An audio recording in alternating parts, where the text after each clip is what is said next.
안녕하세요. 시조카 일로 어머님과 완전히 틀어질 뻔했던 30대 여성입니다. 남편과는 직장 생활을 하다 만났어요. 다른 연인들처럼 울고 웃으며 인연을 연애하다가 양가 가족들의 축복 속에서 부부의 연을 맺게 되었지요. 처음 몇 달은 신혼답게 서로 정말 깨까 쏟아질 만큼 알콩달콩 즐겁게 살았습니다. 하지만 반년도 채 지나지 않아서 저희 가정에 생각지도 못한 시련이 닥쳐왔어요. 남편이 강제로 재배치된 새 부서에 적응하지 못하면서 회사를 나오게 되었거든요.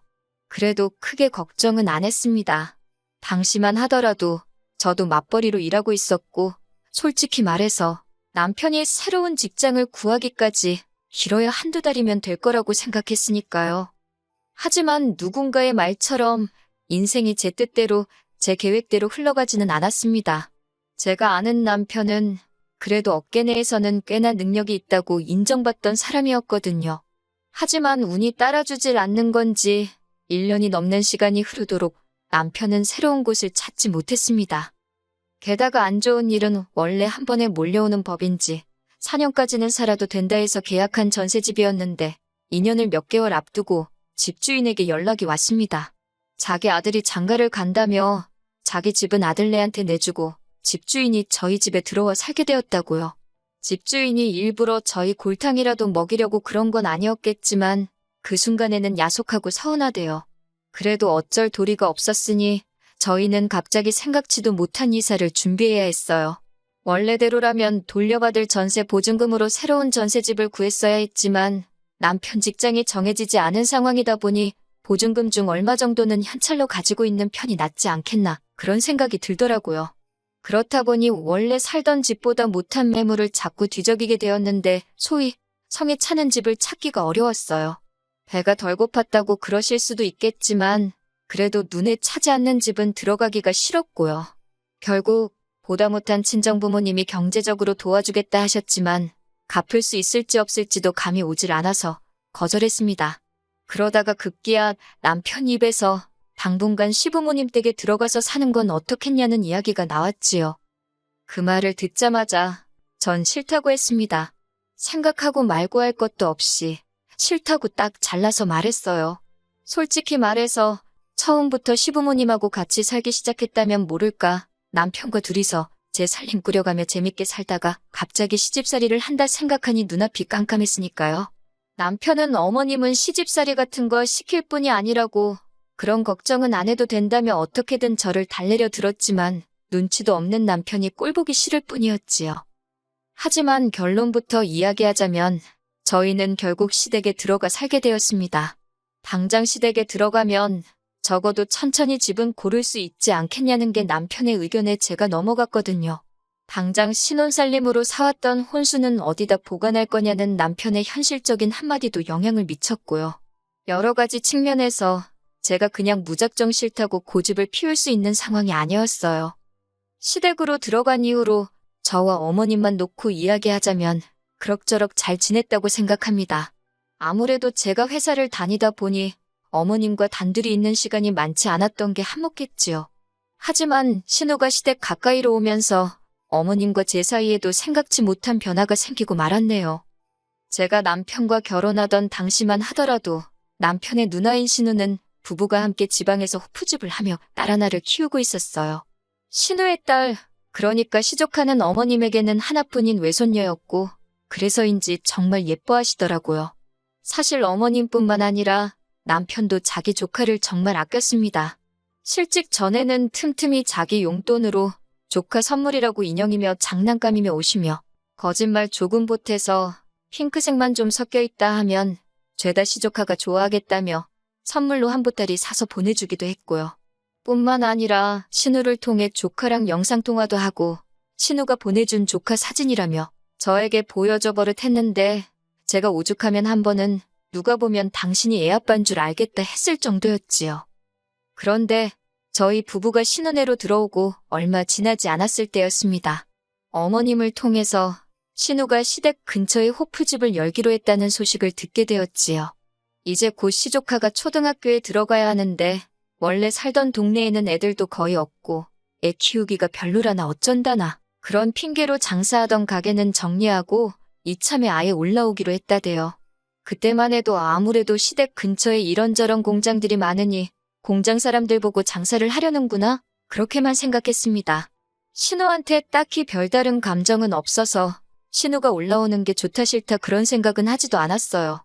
그런데 얼마 지나지 않아서 집까지 시댁 근처로 얻었다는 소식을 들었을 땐 뭔가 영 찜찜한 느낌을 지울 수가 없더라고요. 그리고 제 예감은 틀리지 않았습니다. 호프집 오픈을 일주일 앞둔 어느 날 신우와 신우 남편이 시조카를 데리고 시댁에 왔더라고요. 어머님이 과일을 깎아주시는데 신우가 어머님더러 하지 말라면서 저를 쳐다보대요. 그러더니 이런 건 며느리가 해야 하는 일 아니냐입니다. 과일 깎는 게 뭐 얼마나 어려운 일도 아니고 제가 해도 됩니다. 하지만 그런 소리를 할 것 같으면 신우는 그러니까 지는 왜 못해요? 그런 생각 드니까 순간 짜증이 확 나더라고요. 100번 양보해서 신우가 딸이니까 딸 입장에서 어머님이 일한다 싶어서 순간 지도 욱했나 뭐 그렇게 이해를 해줄 수도 있었지만 신우가 저한테 말하는 게 너무 별로더라고요. 그렇다고 제가 신우랑 말싸움을 할 건 아니었으니 알겠다고 제가 깎겠다 했네요. 그리고선 신우가 왜 왔는지 이야기를 시작했는데 저한테 하는 말은 아니었지만 듣고 있으니 가관이 돼요. 자기네가 장사를 해야 하니까 유치원은 알아서 보낼 테니 유치원 끝나는 시간에 어머님더러 애를 데리고 와달랍니다. 시댁에서 봐주고 있으면 자기네가 퇴근하고 데리러 온다고요. 호프집이라 오후 3시도 넘어서 여는 데다가 퇴근하면 새벽일 텐데 그게 가능한가? 말도 안 되는 소리 같은데 저한테 하는 이야기는 아니었지만 듣고 있는데 어이가 없더라고요. 결국 듣다 못한 제가 그게 가능하겠어요? 게다가 어머님이 유치원까지는 무슨 수로 가세요? 운전도 못 하시는 분인데 버스 타고 택시 타고 그러고 가셔야겠네요. 그리고 어머님 요새 잠도 일찍 주무시는데 형님이 새벽 1, 2시에 애를 데리러 오면 어머님도 잠 다 깨고 애도 깨고 어렵지 않겠냐고 한마디 했지요. 그랬더니 신우가 내가 올케한테 봐달라고 했냐며 무슨 자격으로 자기가 말하는데 껴드냐고 아주 도끼 눈을 뜨고 저를 쳐다보더라고요. 그래서 더는 말 안 했습니다. 신우 말대로 저더러 봐달라고 한 것도 아닌데 괜히 어머님 생각한답시고 나서서 한 소리 들으니 기분도 안 좋았고 어찌됐건 어머님께서 별소리 안 하시니 제 꼴만 우스워졌지요 뭐. 그렇게 어머님은 시조카를 봐주시기 시작하셨습니다. 하지만 이른이 넘은 어머님께 7살 난 손녀를 챙기는 일은 생각처럼 쉬운 일은 아니었을 거예요. 처음엔 눈에 넣어도 아프지 않을 손자라며 이리 어르고 저리 어르던 어머님이었지만 한 달도 채 지나지 않아서부터 지친 기색을 보이셨으니까요. 그러더니 급기야 언젠가부터 회사에 있는 저에게 걸핏하면 연락을 하셔가지고는 퇴근은 언제 하냐며 시조카 유치원에 들려 애를 데리고 오라고 하지를 않으시나 저더러 애를 데리고 자라 하질 않으시나. 그뿐만이 아니었습니다. 어느 순간부터 신우도 일이 늦게 끝났다. 피곤하다. 오늘은 어쨌다 저쨌다. 각양각색의 핑계를 대면서 시조카를 데리러 오지 않더라고요. 언젠가 한 번은 무려 3박 4일 동안 애만 맡겨놓고 신우고 신우 남편이고 코빼기도 비추지 않은 적도 있었는데 부모라는 사람들이 너무한 거 아닌가 싶대요. 상황이 그렇다 보니 제가 도와드리려고 도와드린 게 아니라 어쩔 수 없이 시조카를 보는 일을 저도 거들게 되었습니다.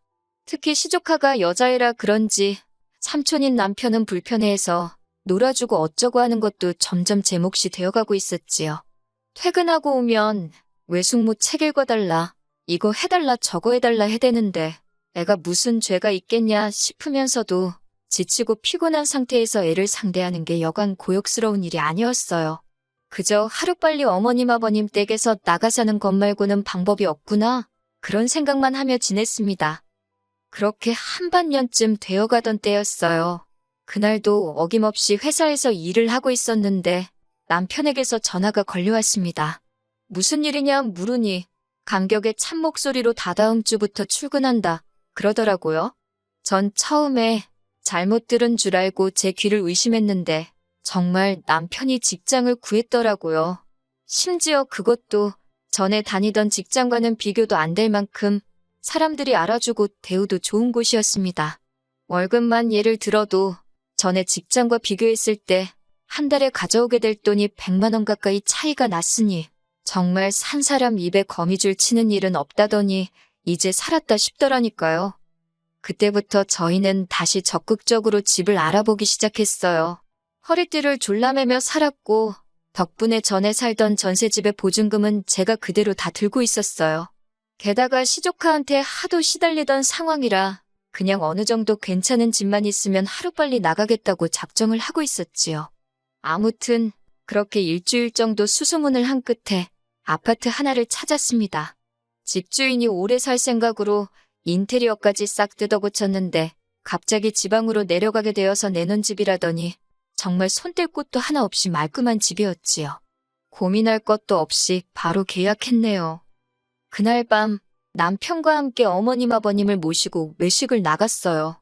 모처럼 가벼운 마음으로 식사를 한 뒤 두 분께 집 계약도 마쳤고 그래서 다음 주에 바로 이사를 가려고 한다고 말씀드렸지요.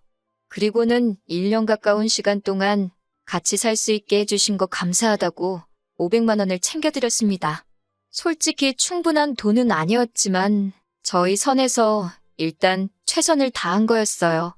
아무튼 너무 갑작스럽게 말씀드려서 죄송하다 했지만 솔직히 저는 두 분 다 저희만큼이나 좋아하실 줄 알았습니다. 그런데 갑자기 어머님의 첫마디는 생각지도 못한 말이었어요. 시조카를 데리고 가라대요. 어이가 없어서 어머님께 저희가 왜 걔를 데려가냐고 물었습니다. 그러자 하시는 말씀이 너희 이사가는 집이 시조카 유치원에서 가깝지 않냐면서 이렇게 된 거 저희가 봐주면 좋겠답니다. 제가 출근할 때 유치원에 데려다주고 퇴근할 때 데리고 와서 보고 있으면 신우나 신우 남편이 퇴근길에 데리고 가면 되지 않겠냐고요. 저는 어머님한테 농담하지 마시라 했어요. 제가 왜 그런 수고를 해야 하느냐고요. 그러자 어머님께선 너도 잘 벌고 이제 네 남편 그러니까 당신 아들도 잘 벌어올 거고 한마디로 돈방석에 앉을 일만 남지 않았냐고. 그렇지만 신우네는 다르답니다. 둘이 어떻게든 먹고 살아보려고 저 눈에 넣어도 안 아플 애를 떼놓고 일만 하며 살지 않냐면서 우리가 다 한 가족인 만큼 도와줘야 한답니다. 당신은 늙어서 못하겠다며 이제 저희 차례라나요? 저는 그렇게는 못한다고 했어요. 그러자 어머님께선 저 힘들다고 당신 집에 들어와서 사는 건 괜찮고 신우가 힘들어서 도와주자는 건 싫은 거냐며 이기적이랍니다. 어이가 없어서 결국 어머님 댁에 들어가 살게 된 건 어머님 아드님인 제 남편이 직장이 없어서 생활비를 못 줘서 그렇게 된 거라고 저 때문이 아니라고 써붙였어요. 남편도 어머님 떨어 자기가 못나서 그런 건데 왜 이 사람한테 그러냐며 제 편을 들더라고요. 그러더니 한다는 말이 가족이 도와줘야 되는 게 당연한 거면 부모가 애를 키우는 건 변하지 않는 진리라고 누나네 애면 누나랑 매형이 알아서 키우게 두라고 아들로서 나이든 어머니가 누나 애 봐주는 것도 마음에 안 들었는데 그 고생을 자기 와이프한테까지 떠넘기지 말라 하대요. 그러자 아버님은 아버님대로 어머님께 그게 무슨 말버릇이냐 한마디 하셨지만 결국 기분 좋게 끝날 줄 알았던 식사 분위기는 완전히 박살이 났습니다. 저희는 이후로 2, 3일간 시부모님과 말 한마디 나누지 않다가 결국 가출하듯 이사를 해버렸지요. 하지만 이사하고 4일째 되던 날인가 어머님께서 전화를 걸어오셨습니다. 시조카 이제 못 봐준다고 신우한테 이야기하셨다고요. 저희가 나가고 나니까 오롯이 시조카 봐주는 게 어머님 몫이 되었을 거 아니에요? 다 늙어서 이게 뭐 하는 짓인가 싶어서 열불이 터지셨다며 저한테 미안하다 하시대요. 딸이 힘들다 하니까 당신이 순간 판단력이 흐려졌다며 솔직히 어머님한테 사과를 받을 거란 생각도 기대도 없었기에 어머님의 말씀에 좀 놀랐네요. 결과적으로 말씀드리자면 지금은 어머님과 그럭저럭 잘 지내고 있어요. 어머님이 이후로 한층 조심스레 저를 대해주고 계시거든요. 신혼애하고는 이후로 지금까지 마주친 적이 없어서 잘은 모르겠지만 남편이 지나가듯 상종할 필요 없다고 말하는 걸 보니 둘이서 무슨 일이 있었던 것 같기는 합니다. 아무튼 이렇게 사과를 하시는 어머님도 계시다는 이야기를 하고 싶었어요.